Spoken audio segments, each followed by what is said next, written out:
Good morning, students. Today we will discuss about electronegativity. In last class, we have discussed about the electron affinity. So it is very important term and the property of elements. It is generally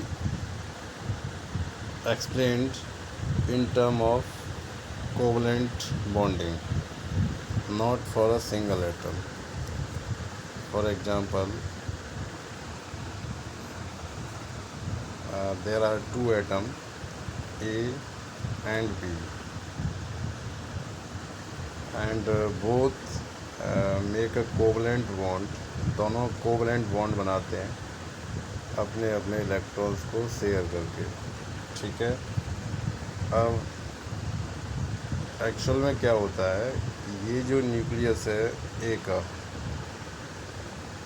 ये इस electron को अपनी ओर attract करता है, यानी अपने को तो अट्रैक्ट करता ही है, साथ ही इस वाले इलेक्ट्रॉन को भी अपने तरफ अट्रैक्ट करता है। एंड सेम वे इसका जो न्यूक्लियस होगा वो इस इलेक्ट्रॉन को अपने कंट्रोल में रखता है, अट्रैक्शन रहता है न्यूक्लियस का, और साथ में इसको भी अट्रैक्ट करता है, यानी एक इलेक्ट्रॉन को।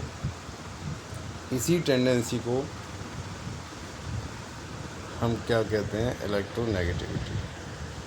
और थोड़ा सा क्लियर करते हैं कि एक एटम है, उसका न्यूक्लियस है, जब वो कोवलेंट बॉन्ड बनाता है तो दूसरे एटम का जो इलेक्ट्रॉन है उसको वो अपनी ओर अट्रैक्ट करता है। इसी टेंडेंसी को हम इलेक्ट्रोनेगेटिविटी कहते हैं। यानी ए एटम है, वो बी के इलेक्ट्रॉन को अट्रैक्ट करेगा, और बी एटम है वो ए के इलेक्ट्रॉन को अट्रैक्ट करेगा।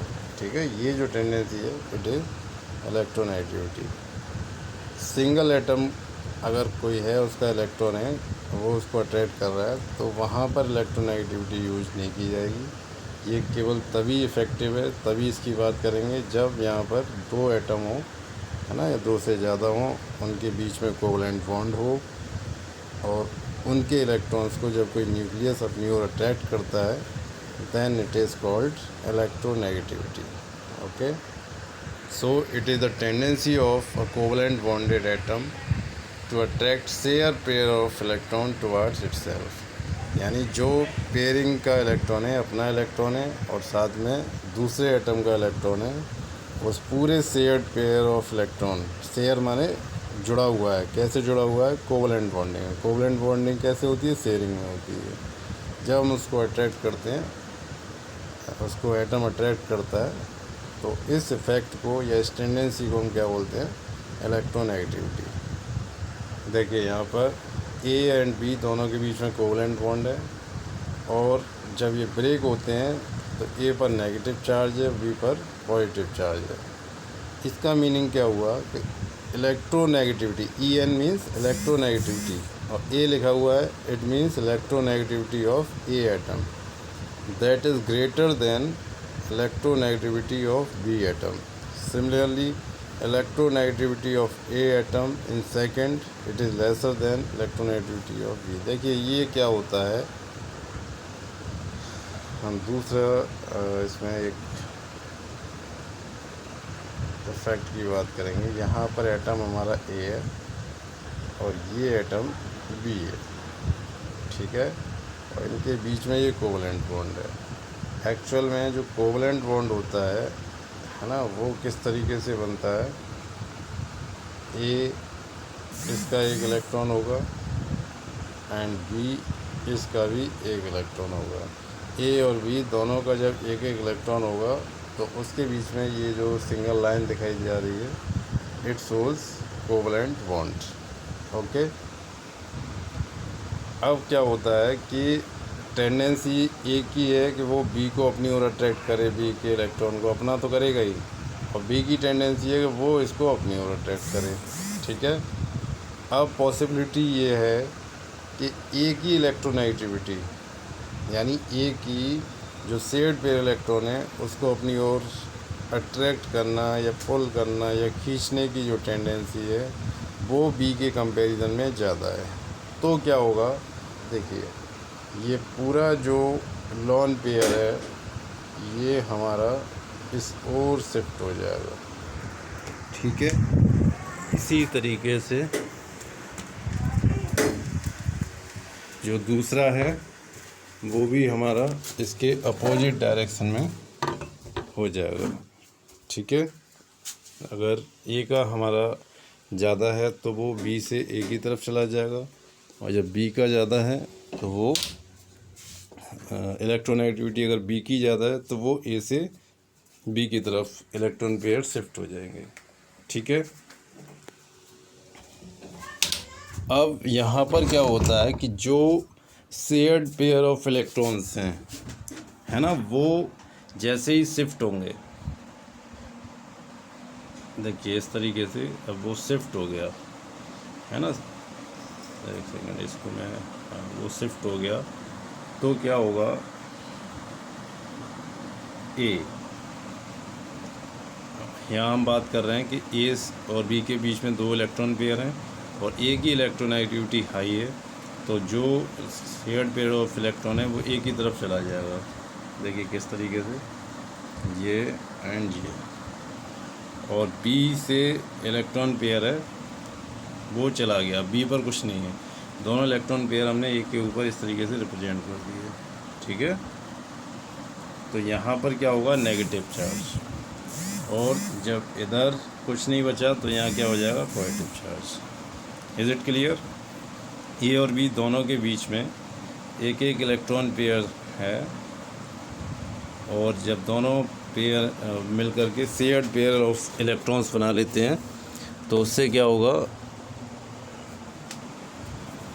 ए पर हमारा नेगेटिव चार्ज आ जाएगा और बी पर पॉजिटिव चार्ज। अब इसका अपोजिट डायरेक्शन में भी हो सकता है ना। अपोजिट में कैसे होगा, देखिए इस तरीके से, यानी बी हमारा मोर इलेक्ट्रोनेगेटिव है और ई लेस है, तो बी पर दोनों इलेक्ट्रॉन चले गए, यहाँ नेगेटिव चार्ज, और ए पर पॉजिटिव चार्ज, ठीक है। ये हमारा इलेक्ट्रोनेगेटिविटी इस तरीके से वर्क करता है। अब देखिए यहाँ पर एक कंपैरिजन दिया हुआ है, electronegativity and electron affinity. इन दोनों को हम किस तरीके से, इन दोनों में किस तरीके से कंपेयर कर सकते हैं, क्योंकि देखिए इलेक्ट्रॉन को एक नेगेटिविटी अपनी ओर अट्रैक्ट कर रहा है, और इलेक्ट्रो एफिनिटी में क्या होता था, सिंगल एटम में हम एक इलेक्ट्रॉन इंट्रोड्यूस करते हैं तो जो एनर्जी रिलीज़ होती है। इलेक्ट्रॉन एफिनिटी हमारा सिंगल एटम का फिनोमेना है, एक ही एटम में, आइसोलेटेड गैसियस एटम में वर्क करता है। जबकि इलेक्ट्रोनेगेटिविटी ये शेयर्ड पेयर ऑफ इलेक्ट्रॉन, यानी 2 इलेक्ट्रॉन, यानी बॉन्डेड हमारा मॉलिक्यूल होना चाहिए, उसमें ये वर्क करता है, ठीक है। इसकी कोई यूनिट नहीं होती, जबकि इसको हम इलेक्ट्रॉन वोल्ट या किलो जूल में मेजर करते हैं। अब देखिए ये हमारी एक पीरियड टेबल में से कुछ एलिमेंट्स लिए हैं, कुछ ग्रुप्स हैं इसमें और कुछ पीरियड्स हैं, और उनमें हमें ये बताया है कि इलेक्ट्रोनेगेटिविटी किस तरीके से इंक्रीज़ या डिक्रीज़ होती है। तो फर्स्ट ग्रुप में हम जब देखते हैं तो ऊपर से नीचे आने पर एटम का साइज़ क्या होता है, बड़ा होता है, इंक्रीज़ होता जाता है ना। जब एटम का साइज़ इंक्रीज़ होगा तो उस केस में क्या है कि हम इलेक्ट्रॉन्स जो न्यूक्लियस है किसी एटम का, बड़े न्यूक्लियस का, वो अगर बॉन्ड बना रहा है तो वो दूसरे इलेक्ट्रॉन को अपनी ओर इतनी इजीली अट्रैक्ट नहीं कर पाएगा, क्योंकि उसका इफेक्टिव न्यूक्लियस चार्ज कम होगा। तो ऊपर से नीचे आने पे हम देख सकते हैं इलेक्ट्रोनेगेटिविटी की वैल्यू है, कंपेरेटिव वैल्यू, तो वो डिक्रीज़ हो रही है। लेकिन हम पीरियड की बात करें तो हमने लास्ट क्लास में बहुत इसमें डिस्कशन किया हुआ है कि लेफ़्ट टू राइट जाने पर इलेक्ट्रोनेगेटिविटी हमारी क्या होती है, इफ़ेक्टिव न्यूक्लियस चार्ज हमारा क्या होता है, इंक्रीज़ होता है, साइज़ डिक्रीज़ होता है। तो जब साइज़ डिक्रीज़ होगा, न्यूक्लियस चार्ज इंक्रीज़ होगा, तो इलेक्ट्रोनेगेटिविटी भी इंक्रीज़ होगी। जनरली आप देख सकते हैं कि वन ग्रुप से अनदर ग्रुप में जाते हैं या वन एलिमेंट से दूसरे एलिमेंट में पीरियड में जाते हैं तो 0.5 का इंक्रीज़ होता है। देखिए लिथियम का 1 है, बेरिलियम 1.5, बोरॉन 2, सब में 0.5 का इंक्रीज़ हो रहा है, ठीक है। फ्लोरीन का सबसे हाई इलेक्ट्रोनेगेटिविटी होती है पीरियड टेबल में। ये ऐसा एटम है कि किसी से भी इलेक्ट्रॉन को अपनी ओर अट्रैक्ट कर सकता है। One of the most reactive and highly electronegative element. इसमें कुछ हैं हमारे हाइड्रोजन, फॉस्फोरस। ये फैक्ट्स हैं, आप लर्न कर सकते हैं कि इनकी इलेक्ट्रोनेगेटिविटी सेम होती है। Beryllium, aluminium. एक क्वेश्चन है जो आईआईटी में आपसे पूछा गया है last, right increasing order of electronegativity. देखिए, इंक्रीजिंग ऑर्डर की अगर हम बात करेंगे तो हम सबसे पहले ग्रुप ऑफ पीरियड का देखेंगे कि ग्रुप में एलिमेंट इंक्रीज़ हो रहा है या पीरियड में, उसकी पोजीशन कहाँ है। जैसे पोजीशन होगी उसके बाद हम इलेक्ट्रोनेगेटिविटी के ट्रेंड को देखेंगे और ट्रेंड के अकॉर्डिंग हम उसको जज कर पाएंगे कि उसकी एक्चुअल इलेक्ट्रोनेगेटिविटी किस रेंज में होगी। तो यहाँ पर देखिए, नाइट्रोजन की इलेक्ट्रोनेगेटिविटी हाईएस्ट होगी क्योंकि ये सबसे ऊपर पीरियड में आता है ना, और पीरियड में एक्सट्रीम राइट साइड में आता है। ठीक है, इसके बाद हम कुछ फैक्टर्स हैं जो इलेक्ट्रोनेगेटिविटी को अफेक्ट करते हैं। यहाँ फैक्टर अफेक्टिंग इलेक्ट्रॉन एक ही जगह पर एन होगा, है ना, इसको आप करेक्ट कर लेना, इलेक्ट्रोनेगेटिविटी। तो फर्स्ट है एटॉमिक साइज।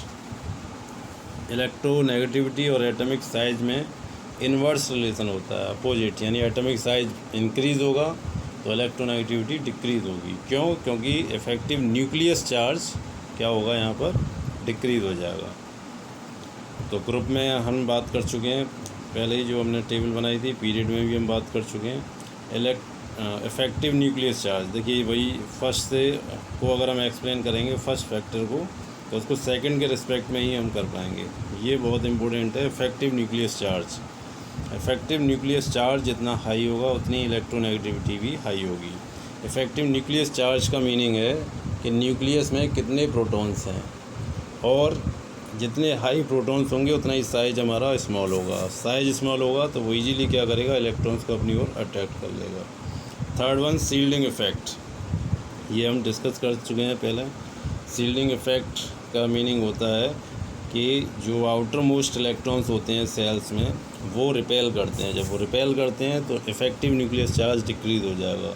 जब इफेक्टिव न्यूक्लियस चार्ज डिक्रीज़ हो जाएगा तो क्या होगा, शील्डिंग इफेक्ट हमारा, शील्डिंग इफेक्ट ज़्यादा होने की वजह से न्यूक्लियस चार्ज डिक्रीज़ होगा, उसकी वजह से इलेक्ट्रोनेगेटिविटी भी डिक्रीज़ हो जाएगी। High shielding effect, low electronegativity, and vice versa. One more, percent S character. हमने लास्ट क्लास में बताया था कि SPDF जो ऑर्बिटल होती हैं, एस ऑर्बिटल न्यूक्लियस के सबसे क्लोज होती है। तो जो जितना क्लोज होगी उस पर उतना ही अट्रैक्शन फोर्स काम करेगा, न्यूक्लियस अट्रैक्शन फोर्स, और उतना ही उसकी इलेक्ट्रोनेगेटिविटी भी हाई होगी। तो देखिए, SP अगर हाइब्रिडाइजेशन है, हाइब्रिडाइजेशन हम नेक्स्ट चैप्टर में पढ़ेंगे। यहाँ भी आप ये समझ लीजिए, SP का मतलब है कि जब कोई हमारा नया मॉलिक्यूल बनता है तो उसमें डिफरेंट ऑर्बिटल इंटरमिक्स हो जाती हैं और यूनिफॉर्म ऑर्बिटल्स फॉर्म करती हैं सेम नंबर में, है ना। तो ये एक S ऑर्बिटल और एक P ऑर्बिटल जब कंबाइन हुई तो SP हाइब्रिडाइजेशन हुआ। 1s और 2p ऑर्बिटल कंबाइन करेंगी तो sp2, सिमिलरली sp3। तो इन सब में अगर हम परसेंटेज निकालें s का, तो देखिए फर्स्ट में 50% आ रहा है ना। तो sp हाइब्रिडाइजेशन जहाँ पर होगा वहाँ इलेक्ट्रोनेगेटिविटी हमारी हाई होगी। ठीक है, सेम यहाँ पर दिया हुआ है। ठीक है, नेक्स्ट क्लास में हम इसके एप्लीकेशंस के बारे में बात करेंगे। Thank you.